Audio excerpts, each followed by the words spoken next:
Am I the a-hole if I divorce my husband because he says my kids aren't his problem? I, 33F, and my husband, Jim, 37M, have been together for almost 8 years now, 5 of those years married. We have what you'd call a very blended family.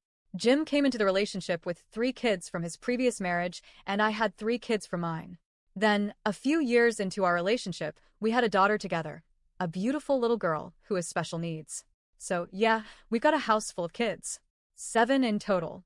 Loud, chaotic, and never a dull moment. From the outside looking in, I guess people think we've managed the Brady Bunch thing pretty well. But on the inside, it's been complicated. Over the years, I've noticed a pattern I tried to ignore for way too long.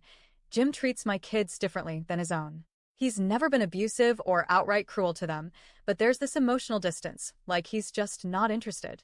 The only real connection he has is with my middle son, Evan, 13M, who's high-functioning autistic. They bond over certain routines and activities, but with my oldest and youngest sons, it's like they live in separate worlds. My oldest has always pushed back against the idea that I'm no longer with his father, so he keeps Jim at arm's length. My youngest just doesn't share any interest with Jim, so they rarely interact beyond basic small talk. It's not the end of the world, but it's noticeable.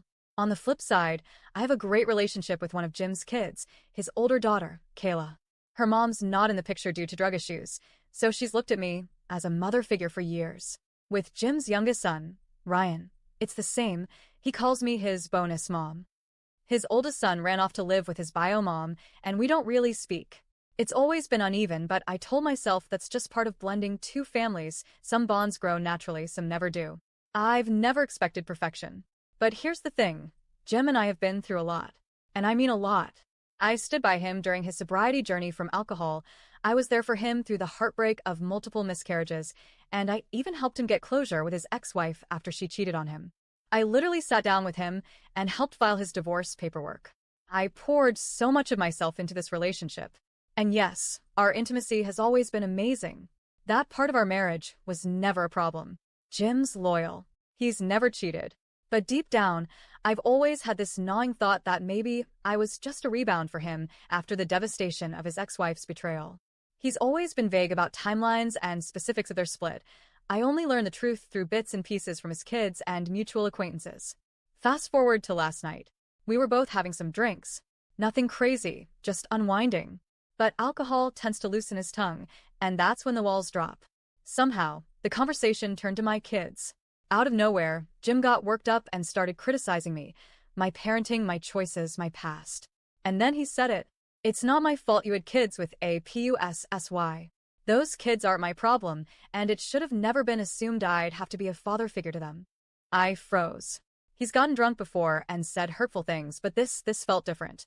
There was no joking tone, no half smile to soften the blow.